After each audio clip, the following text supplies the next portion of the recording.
So this is from a film I shot a few years ago. The point of showing it to you is to step by step go through the process that leads to a final scene. So what I'll do is I'm going to show, first I'll just show the trailer for the film so you get an idea of the overall sort of feel and get some context for what it is. Then I'm going to show you the visual plan. Right? And the visual plan is like a production Bible. It's a lookbook. It's something that you can use in different ways. And I'll go through what those uses are. But that's to give sort of a visual or tonal or aesthetic baseline for everyone who's involved with the film. So you'll start with that, right? Then I'll show you an excerpt from the script, which is actually the scene that we're going to watch. So I'll show you that scene as it was written in the screenplay. Then we'll look at the production schedule, right? How the day was scheduled, how it was shot. And then I'll show you the timeline, the edit timeline, right, of the first assembly. We'll quickly look at that first assembly, and then I'll show you how it changed from there into what the final cut was.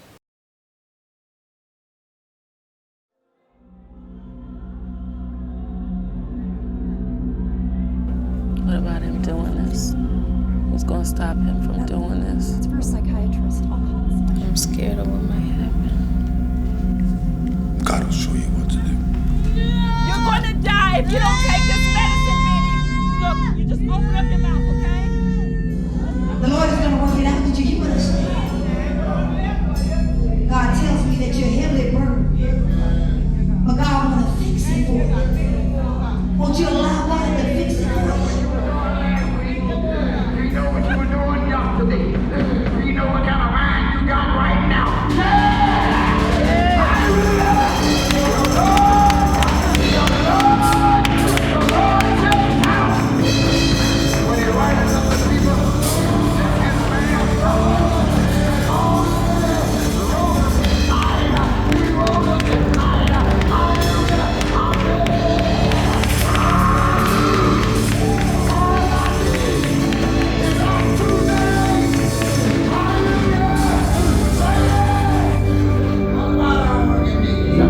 Get down on your knees.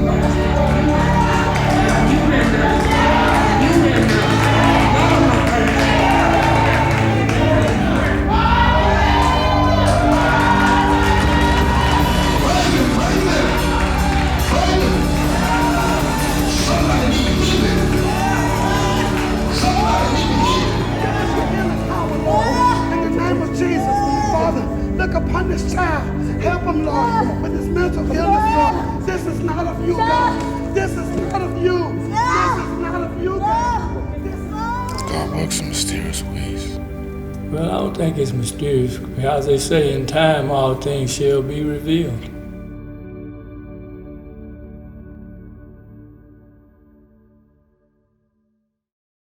All right, so that was the trailer. That's the final sort of feel.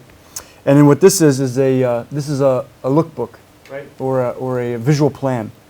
Okay, this is a booklet of images and text. You can use it for grant applications. You show it to actors, show it to producers, show it to all the heads of department, DOP, art, and they can all get a sense of, oh, this is what the film's going to look like.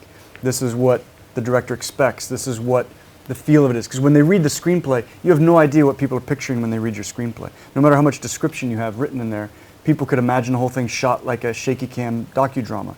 You're like, no, no, no, actually it's all a single shot. They don't know by reading the script, right?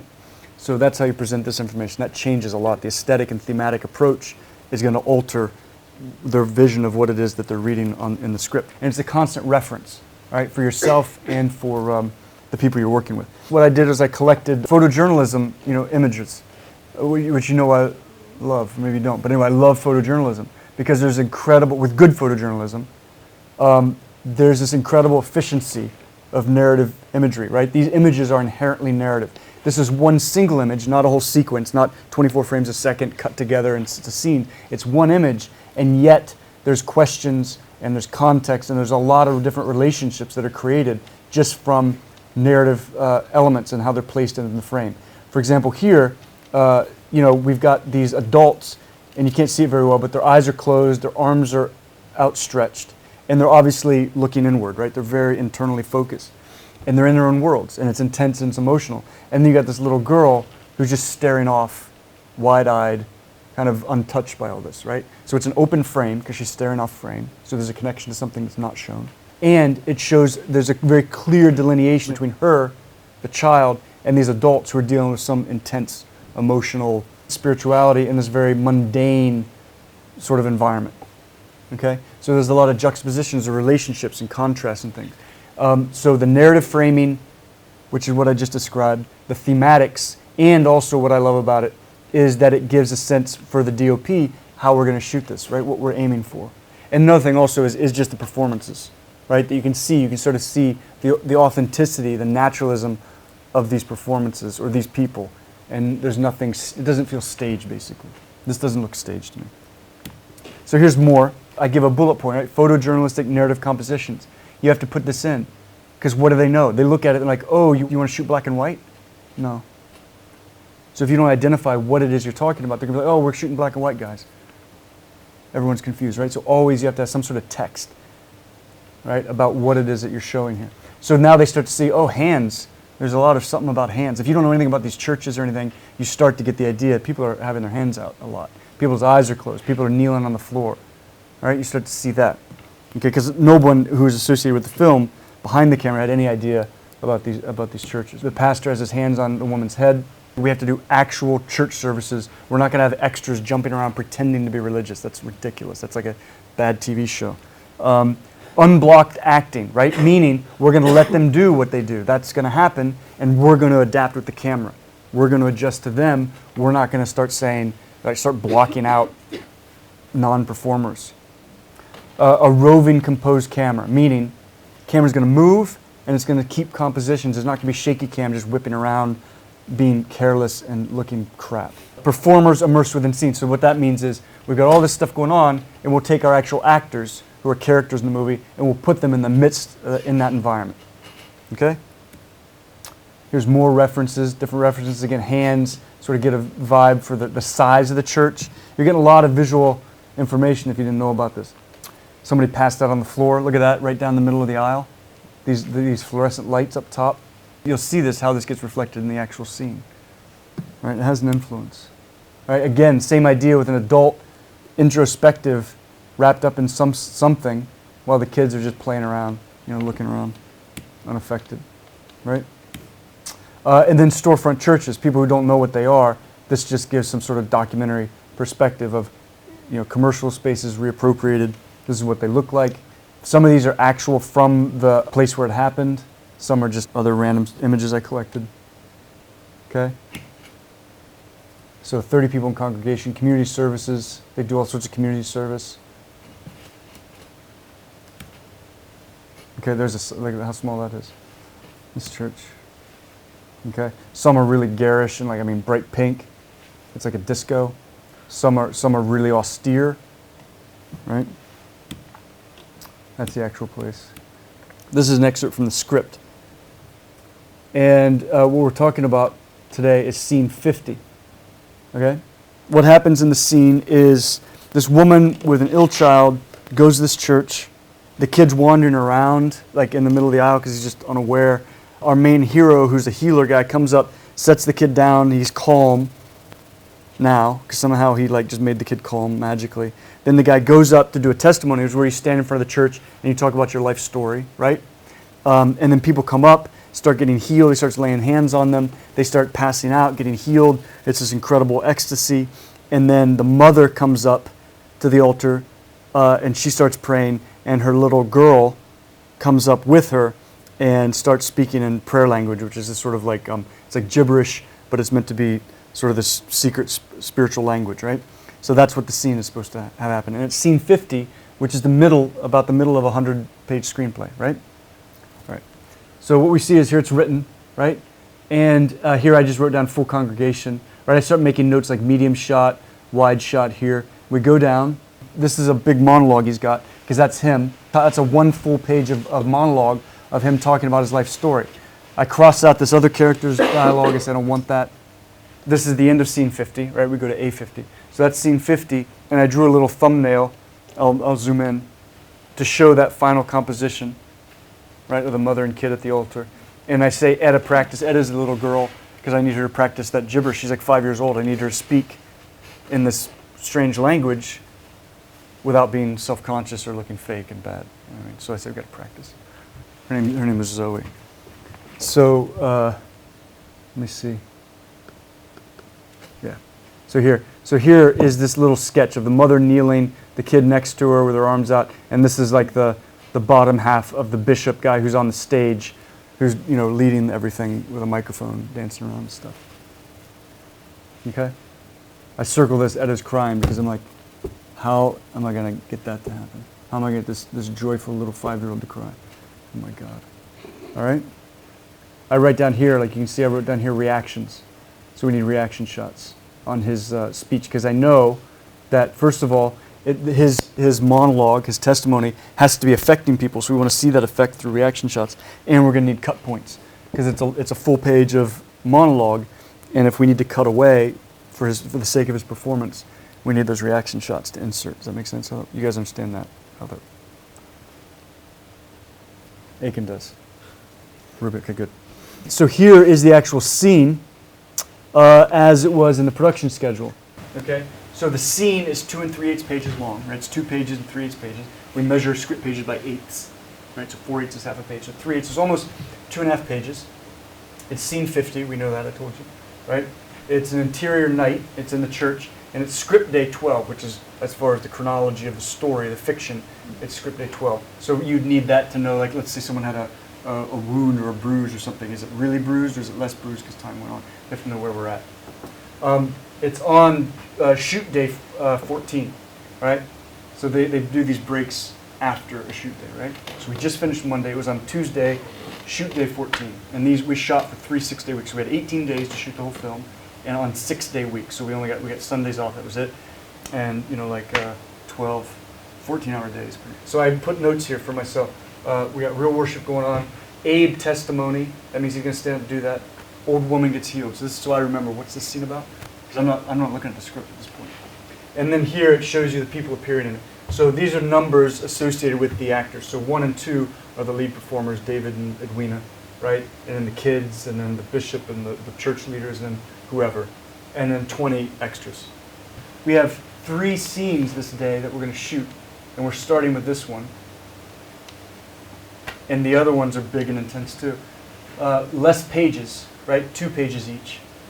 But there's still a lot going on because we got to deal with so many people and there's so many variables. So this is the last film I did in Final Cut before moving to Premiere. The way the assembly worked, in this case, what happened was I had an assistant editor for the film who they took all the footage. It was arranged in bins, it was labeled, everything.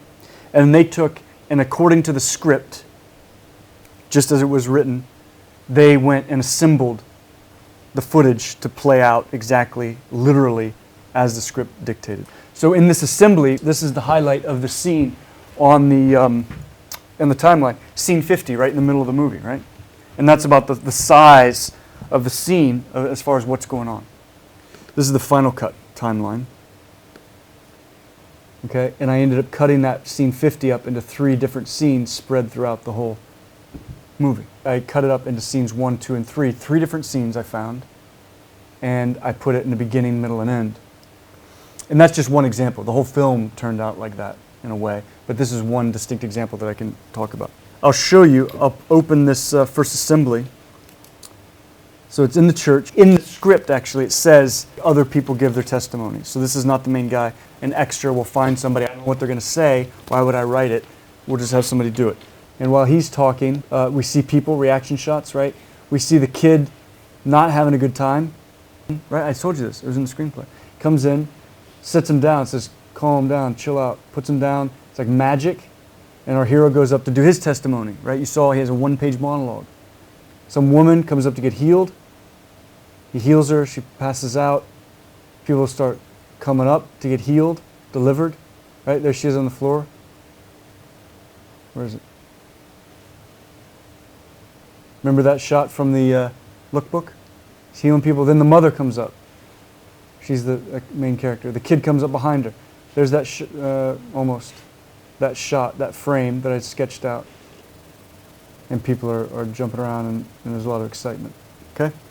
So that's pretty much a literal rendering in the edit of what was in the screenplay. Okay? Now, what happened in the shoot was a lot of things. So there were several things. Things happened that changed in the shooting of it, which altered my original intentions. And then looking at the assembly in the context of the rest of the film, it was different than what I imagined. Okay, so one, the kid, the little girl, could not stop looking at the camera. She would just look at the camera. The only few shots in the entire film that she's in are the few moments where she wasn't looking right into the camera. So for this scene, the cut points are exactly when she looked into the camera, stopped, and then looked into the camera again. That's what we got for her shot. There was no way in the world she was ever going to do any kind of performance. But for actually starting to get excited, start speaking in prayer language, or what do they call it, speaking in tongues, never going to happen, never. I practiced with her, she's certainly not going to cry, you know. So we just forget it, that's just not going to happen. That character, that's not going to be part of that character. She's not going to do it, it's not going to be part of the scene. So that goes away, right? Or what do? I spend a day and a half trying to train her while we don't shoot, and then I lose other scenes? No, right? Do you understand? You just give it up. But she was good for other things, right?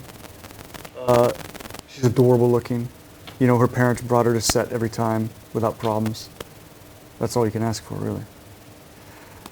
David, the main, Abe, the main character, he wasn't what I had all this time conceived of for this character, who was based on a real person, who was half the size of this guy.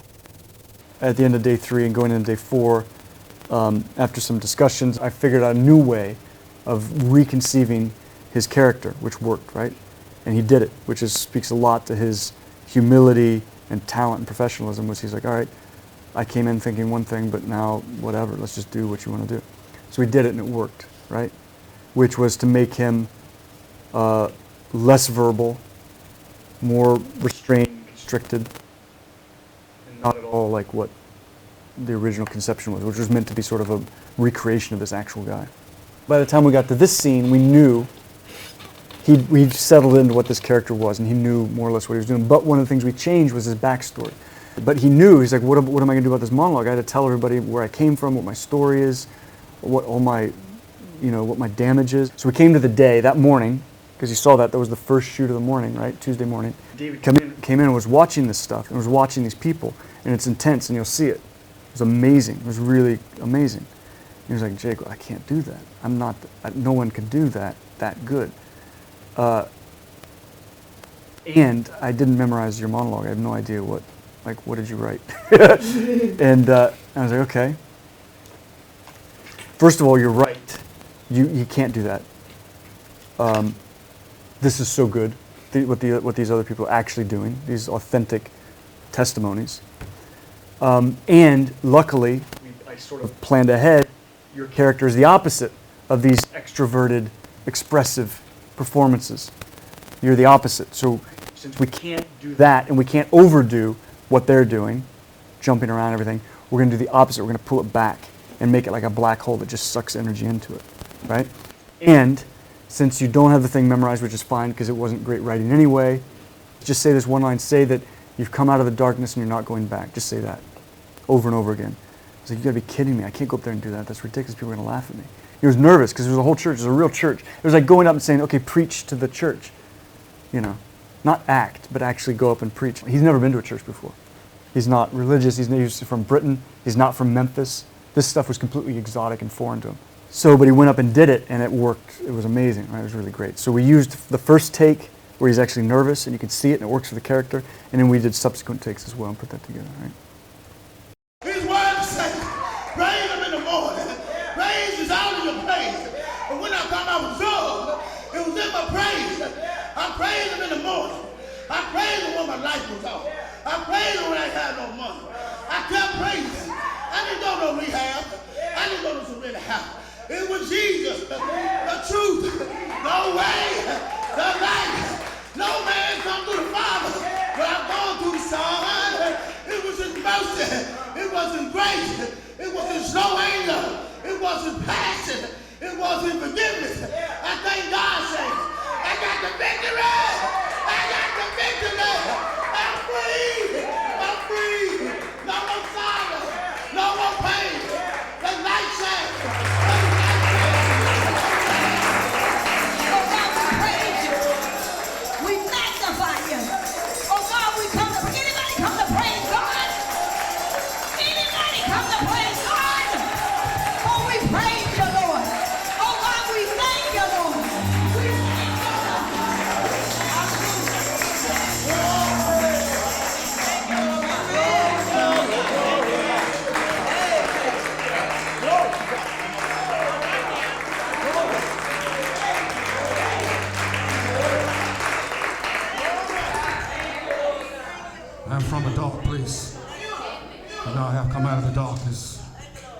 now I have come out of that darkness.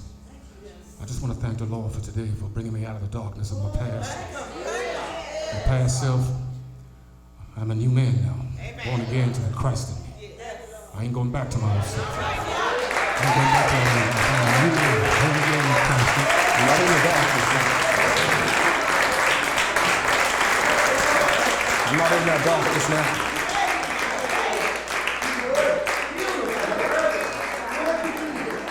Go ahead, Brother Hayes. Go ahead, Brother Hayes. Go ahead, Brother Hayes. Go ahead, Brother Hayes. I'm not the man I used to be. I don't hurt people no more. I love people now. I love my God. Although I caused a lot of pain, I'm pressing on. I'm pressing on with this. I'm not going to be that old man. I'm going to be a new man. A new man in Christ.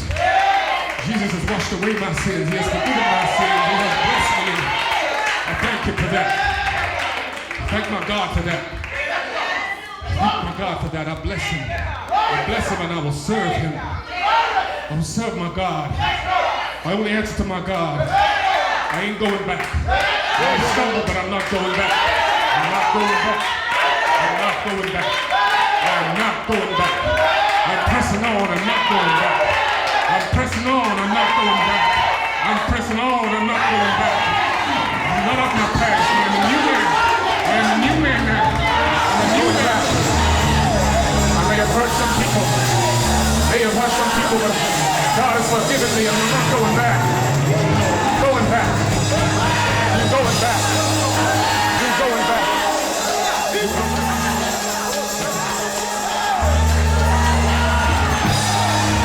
Praise God, praise God. Somebody need healing.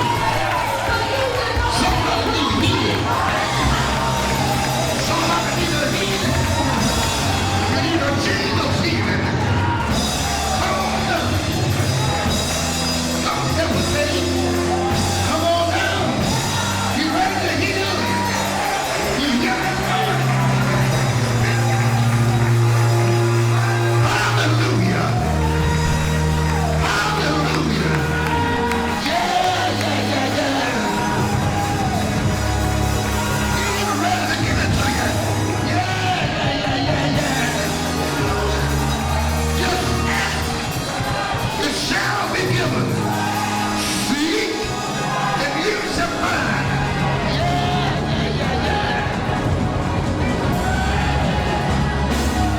All you gotta do is ask. All you gotta do is ask, baby. Whatever you need, whatever you want.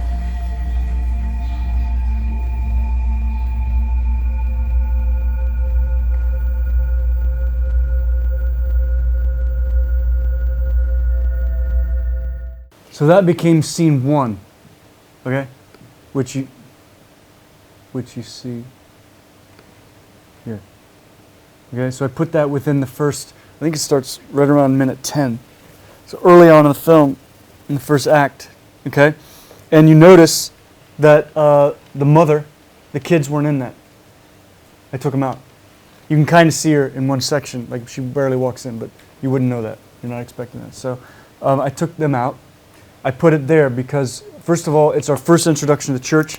It was really dynamic. It gives you the energy, which is contrasting with other parts of the film, right? It gives the sort of energy of that environment.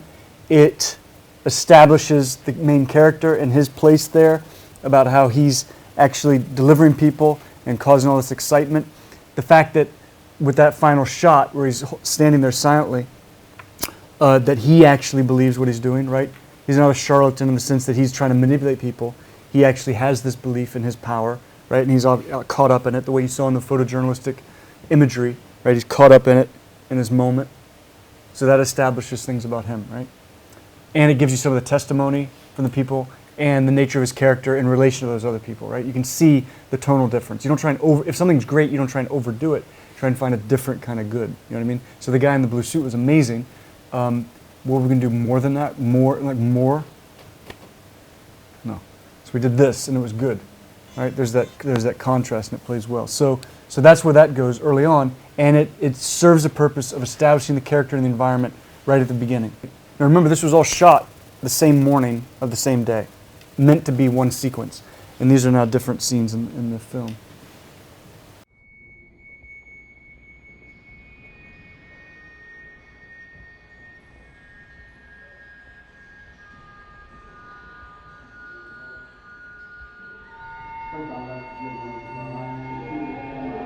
Yeah, brother.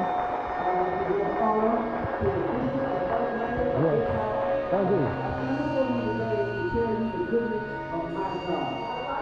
Where he has brought me from where I used to be and where I am now. Lord, I thank you. And most of all, deliver me from fornicating. I ain't fornicated in 2 years, but Lord, I thank you. But Lord, I thank you, Lord. Lord, I thank you. Put my strength in the Lord. Continue to pray for me as I pray for you.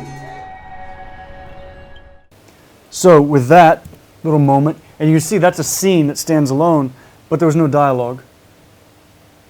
And that's one thing I learned editing this, is just how musical this can be. It's just little moments of emotion or sort of tone that you intersperse throughout to sort of build a feeling more than it is about dialogue or plot points, at least for this particular film, right? So what happened in this scene was this other element. So what I was starting to realize, that in that scene, in the screenplay as it was written, there was, compared to the final edit, that scene contained a lot of different narrative and character points, a lot of elements that would be too diluted and they would be lost if they were all mushed together in a single scene. There was no time to spend with them, to let them stand alone and be significant. Does that make sense? So if I tried to mush them all into a single 5-minute or 6-minute scene, I'd lose all of the sort of impact and resonance of each of these little moments that, if they're left to stand alone as individual scenes, they could have. Okay? So the first one I described establishes the character, his feelings about himself, and the church's feelings about his deliverances, right? This scene does other things, right? So by taking just those elements from the original scene and making its own in the middle of the film, it's doing several things. One, up to this point, we've been introduced to the boy, who can be really grating, right? Screaming, hurting himself, violent, scary. It can be pretty tough to watch. So I felt at this point we need to interject some kind of calm, something a little more sympathetic with the boy, right? To get more subjectivity, get into his head a little bit, right? With the music, the audio effects. So that does that. We get some subjectivity of the boy reintroduced in the middle of the film. We see him being in his own world, but not being violent or disruptive. So maybe by this point in the film, they've been trying to heal him. Maybe the healings are starting to work. Maybe it's having an effect. Maybe he's getting better, right? So it starts to progress like up, oh my God, there's some hope, a little bit, maybe, right? Because then even when Abe comes in and sets him down, he reacts calmly. He just sits down. He seems to be having an effect on the kid. The kid didn't start flailing or screaming. So that's progress, right? So maybe Abe is having an effect. Does that make sense? So that goes in here. And we get the mother, Melva, looking at Abe with this look, like the googly eyes. And that's this moment where we're like, oh my God, there's a relationship. Maybe she's into him and maybe he's into her. Who knows? Maybe that goes there. And it's just kind of like an upward trend, right? We're making some kind of progress in the story. So that's what that does there. If it all came at minute 50, all this stuff, then it doesn't serve those narrative purposes, right? So by cutting it up, they serve, same footage serves different narrative purposes. All right, and now I'll show you what I did for the elements from this original scene that went into scene 3, which is towards the last third of the film.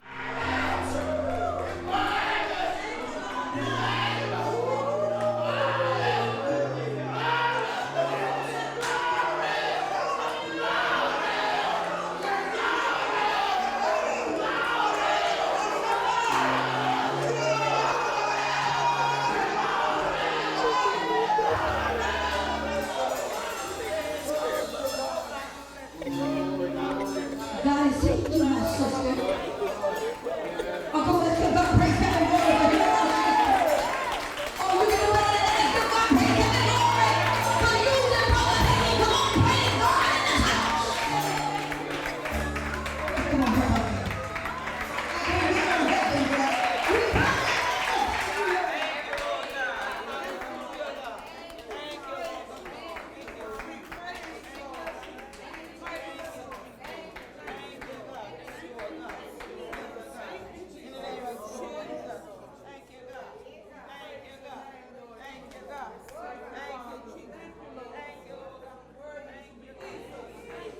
the mother going up to the altar, right? Change the audio completely, cut out everyone else. So now what it is, now she's alone in this crowd.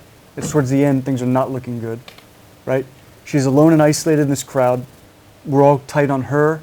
And we get that shot at the beginning where it's cutting out everyone else, right? We hear their voices, but it seems ineffectual. Like there's an impotence, right? There's these hands reaching out, but nothing's happening, okay? She goes up, she's there, her neglected girl comes up and just hugs her, right? And I just said, look in her eyes. This is the instruction I gave the kid. You don't tell a kid, don't look at the camera, because that's what they'll do, right? I just said, just look in her face the whole time. Whatever you do, don't look away. And that's what she did, so that was good. And she's there crying at the altar on her last legs, hoping for something. And there's all this sort of stuff going on around her, but we're not seeing it. It's not effectual. Does that make sense? So that's a different tone, right, of what's going on in that final scene. So that's how one scene that was written and shot as one scene is broken up into 3 and serves different narrative purposes in the sequence of the edit. And it was based on the performances, right? Mainly the main actor and the kid, but also some of the church people, right? I wouldn't have been able to do that if we hadn't gotten these amazing testimonies from these regular people. We couldn't have had anything, you know what I mean? So that affected it. And then looking at the scene as an assembly and seeing how it wasn't really playing. It just didn't have any power to it. It didn't have any... you had to reconceive what the narrative point is of that scene and then breaking it up in 3 sections, placing them at different points in the film. They start to serve different narrative and emotional purposes. So those are some of the ways it can change. You can see some of the consistencies, right? What stayed the same. Some of the visual framing, right? The compositions that we planned on. You have to have an intention. You have to have a very clear idea of what it is you want to do. And you want to plan as much as possible so that when you make mistakes and when things don't work out, because they are not going to work out, they're not going to work out, that you're making better mistakes. You know, you're making better compromises based on some sort of principle, on an aesthetic or a theme or something, instead of just doing something random, which is going to look random. It's going to look bad on your final film. But if you have enough consistency, even when you fail, there'll be consistencies in your failures that will allow you to incorporate them into a final film that's decent. You know, that's all.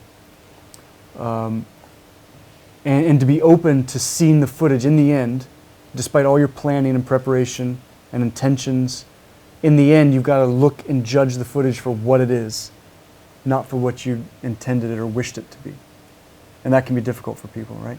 It's one of the most troubling and the greatest things about film is that it's literal. It's photographic realism. It's literal.